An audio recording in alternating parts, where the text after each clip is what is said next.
Fox Sports NBA analyst Rick Bucher joins us now. Rick, how important is it for LeBron to snap LA's 3-game skid tonight? Not important at all. And shout out to the producers who put out those low lights from the game the other night when J-Mac is talking about LeBron carrying the Lakers. That was spot on. J-Mac, you're the guy who's driving this ship, steering it, whatever we want to put on it. And yet you keep talking about LeBron missing AD. Can we just correct something, first of all? It's missing AD and Dennis Schroder. Put some respect on that Dennis Schroder name. When it comes to playmakers on this team, he is number 2 only to LeBron James. And guess what? He's going to be back Friday, or is he anticipated that he's going to be back Friday against the Blazers? That's going to make a huge difference.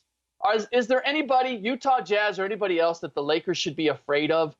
Absolutely not. So that they have to stop this losing streak against the Utah Jazz because what? They have the best record in the Western Conference?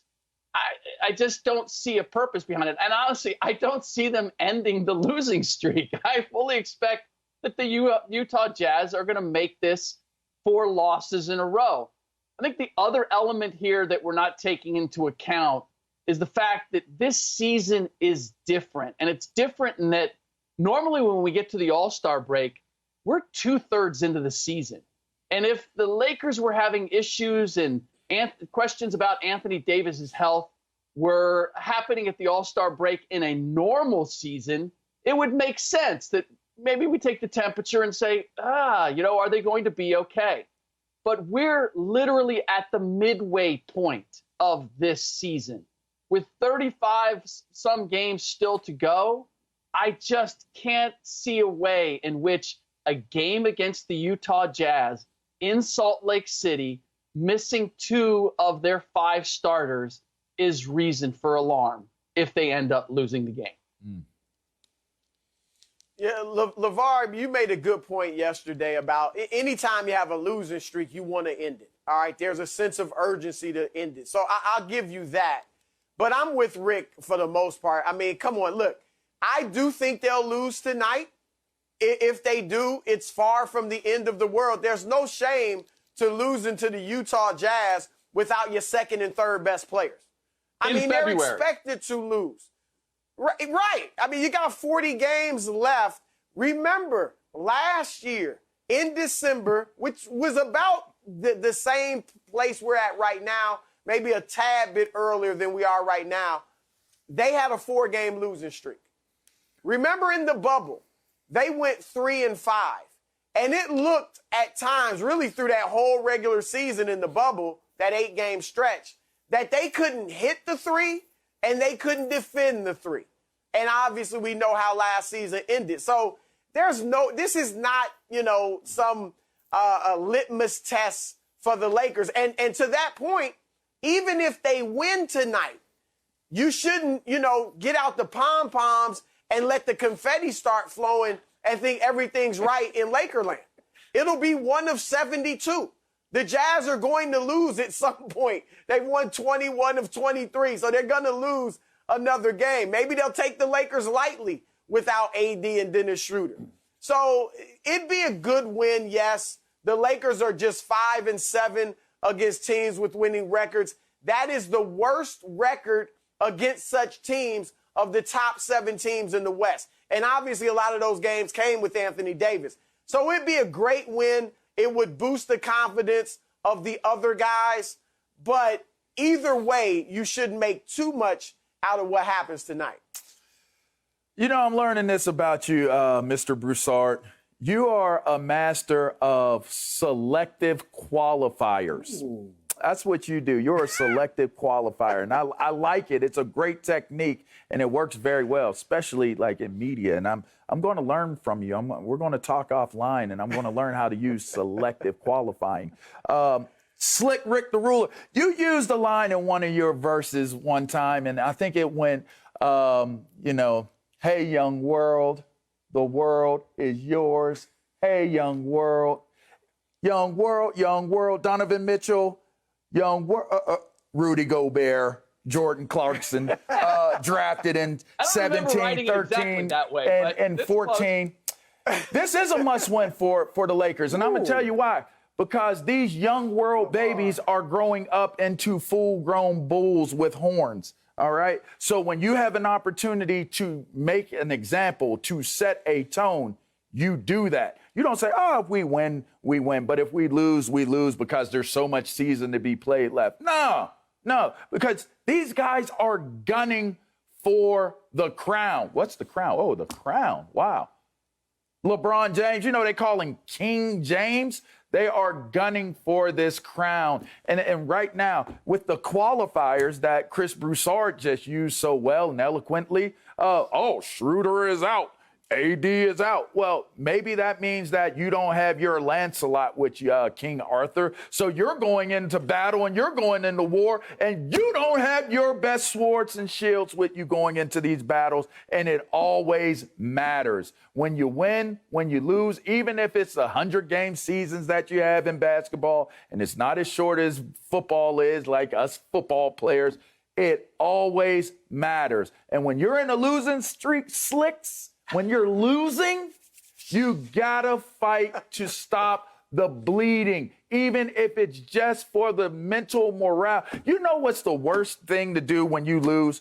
Practice. When you go there and you practice and you've lost more than once, it gets hard. And then when you lose more, it gets harder. And then you know what happens? Getting better gets harder. You gotta stop the bleeding. You gotta stop the losing. And that's why this is a must-win for them against a really good emerging Utah team. You guys know, I knew LeVar a little bit before the show. We talked at the radio show. But I really like the cut of his jib because thank you. I just listened to that and I started thinking, Chris and Rick are missing something here. The Lakers have played the easiest schedule in the NBA to this point. Basketball Reference says easiest schedule in the NBA. And then you start thinking, they have a really good record. They've played an easy schedule. AD's hurt. Oh, man, they lost to the Wiz, and now they got the Jazz. And LeBron is hearing this. He's watching the show. Tomorrow everybody's fired up to watch this show because y'all are going to kill the Lakers when they lose. I am starting to side with LeVar here. I think this game really matters. Frank Vogel is not going to punt because they don't have Schroder and Anthony Davis. They're going to go in and say, Kuzma, will you play some damn defense? Come on, Kuzma. KCP, will you lock up Donovan Mitchell? This game matters. This means something because you don't want to go into, as Rick, you said, second half of the season and say, we're all right. We're fine. We're third in the West. But our schedule's about to get much more difficult. And, AD's not coming to save us. The cavalry's not coming for another 2 or 3 weeks. This game has a lot on the line here. By the way, the spread, I know the gamblers out there, 8, starting to trend toward 8.5, maybe a 9. Lakers are big underdogs here. Broussard and Rick, listen, this game has some bearing. Don't try to pump this as, it's 1 of 72. This game matters. Okay. The Lakers are okay. You know what? J-Mac is just having visions of being able to bring confetti in tomorrow and throw it around because the Lakers pulled off an upset. And LeVar, you can use all of the colorful analogies you want, swords and shields and pistols and whatever. It's not going to make a difference. They're playing in Salt Lake City. They're playing against a team that's never gotten out of the second round. Good for the Utah Jazz that they're doing what they're doing, but they're going to play big. And what can the Lakers not do right now? Play big. They can't play big. And they can't play small because they don't have 2 key pieces to playing small. And look, I'm as guilty of it as anybody else. Every time I look at LeBron James and I go, what's wrong with LeBron James? Maybe Father Time has finally tapped him on the shoulder. And then LeBron says, no. I've got a 4th gear. I've got a 5th gear. I'm just not going to use it right now. I'm perfectly comfortable not going to my top gear in the middle of February. And so we get around to April and May and June, and suddenly we see, say it with me, we see playoff LeBron. And then suddenly realize once again, he's got more in his bag than we thought he did because how he plays at various times during the regular season. I fully expect that he's not going to kill himself to beat the Utah Jazz. And if it was a must-win, if it meant anything, if home court advantage meant something this year, which it doesn't, because let's not forget, we don't have fans in the stands. So even if they slide down the standings and the seating over the next week or so what? The Lakers don't need to be a top 1, 2, or even third seed in order to win another championship. So you can say it's a must-win, but the Lakers have to believe it's a must-win. LeBron James has to believe it's a must-win for us to really see what the Lakers are capable of at this point. You know, when you have a great qualifier, selective qualifier with a great deflector, wonderful deflector such as yourself, those two put together equal toxic relationship. That is toxic what you just did, Rick Bucher. It's so toxic, and I don't want to be a part of it. I don't want to have any parts of that. I really don't. I don't feel comfortable with it. Everything you just said, let me tell you something. If you're not getting suited up, if you're not driving to that stadium in Salt Lake City tonight with your headphones on, thinking, I am going to murk these dudes on this hoop court tonight. When I'm putting my socks on and I'm sitting in my locker and I'm making sure that my headband fits perfectly on my head before I go out there on that court as LeBron James or any of those other guys that play for the Lakers. It's okay. We're just going to go out here and let them win. It doesn't matter. I got 4, 5, 6. I got 7 gears. I got 3, 4 gears left. You know what? But it don't matter tonight. I'm going to just go out here and see what I can do. There's no fans in the stands anyway, and I don't know how many people are watching us on TV. So, hey, it doesn't matter. We're just going to go out here and lose. You know, we'll get to the playoffs, and then that's when I'll show everybody who LeBron James is. Come on, Slick Rick. You know that ain't true. Nobody is going into a game with the mindset that, it's okay. I'm going to just chill.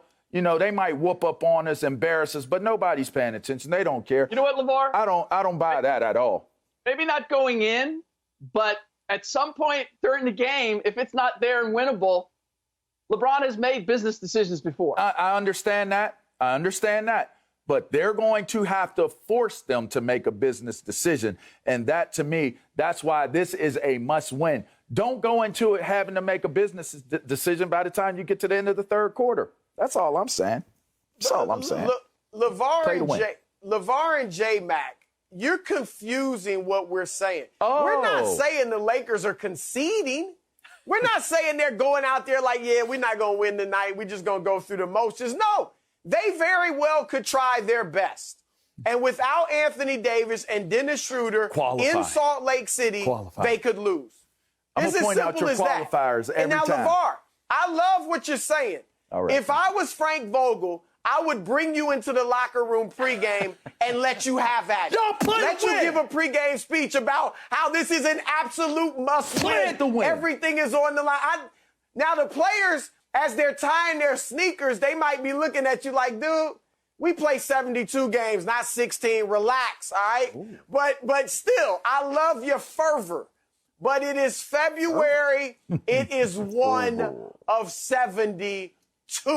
Okay. That's it. Fervor, Merc. Can I get in a George's Niang reference? Is that okay? All right, coming up. Thank you for watching. You can subscribe here to get the latest from the show, and be sure to check out more of the best clips from Undisputed, or go watch a few other segments from our other shows on FS1.